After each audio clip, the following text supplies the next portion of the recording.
रविवार पेठेत विषारी शेंदीचा उघड बाजार, प्रशासन झोपेत युवकांच्या जीवाशी खेळ.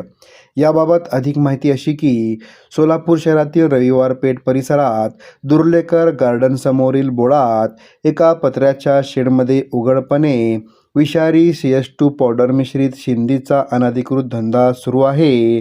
पत्र्याच्या शेडमध्ये दिवसादहाडे सुरू असलेली ही विक्री आता परिसरातील नागरिकांसाठी संतापाचा विषय ठरला आहे. स्थानिकांच्या म्हणण्यानुसार या अवैध व्यवसायाचा मालक पवनगौडा असून बंदी असलेल्या पॉलिथिनच्या कॅरीबॅगमध्ये केवळ 20 रुपयाला हा घातक शेंदी विकली जात आहे. दररोज अनेक युवा, कामगार आणि काही वयस्कर नागरिक या नशेच्या जाळ्यात अडकत आहे. काही कुटुंबियांनी आपल्या मुलांना या व्यसनामुळे गमावल्याची वेदनादायी उदाहरण शहरात आधीच घडले आहे. तरीही हा धंदा बिनधास्तपणे सुरू आहे. हे नेमके कोणाच्या आशीर्वादाने? हा प्रकार केवळ बेकायदेशीर नाही तर थेट जीवितास धोका निर्माण करणारा आहे. महाराष्ट्र दारूबंदी कायदा 1949 अंतर्गत अनधिकृत मद्यनिर्मिती व विक्री हा गंभीर गुन्हा आहे. भारतीय दंडसंहिता 272, 273, 228 अनुसार विषारी उपायकारक पदार्थाची विक्री व सेवनास प्रवृत्त करणे हा दंडनीय अपराध आहे.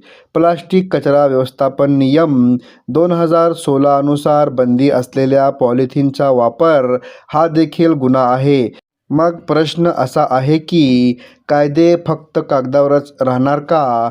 रविवार पेठसारख्या गजबजलेल्या भागात इतका मोठा अवैध व्यवसाय सुरू असताना स्थानिक पोलीस, राज्य उत्पादन शुल्क, अन्न औषध प्रशासन विभाग आणि महापालिका प्रशासन कारवाई का करत नाही?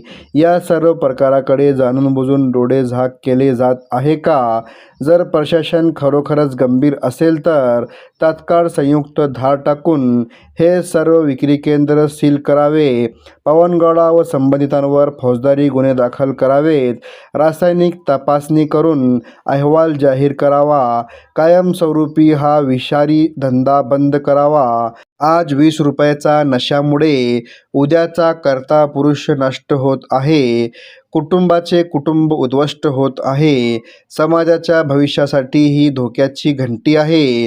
प्रशासनाची निष्क्रियता जर अशीच राहील तर नागरिकांना आंदोलनाचा मार्ग स्वीकारावा लागेल, अशी चर्चा परिसरात सुरू आहे. या अनधिकृत शेंदीच्या धंद्याबाबत पुढील भागात सोलापूरनामा 24 न्यूज अनेक खुलासे करणार आहे.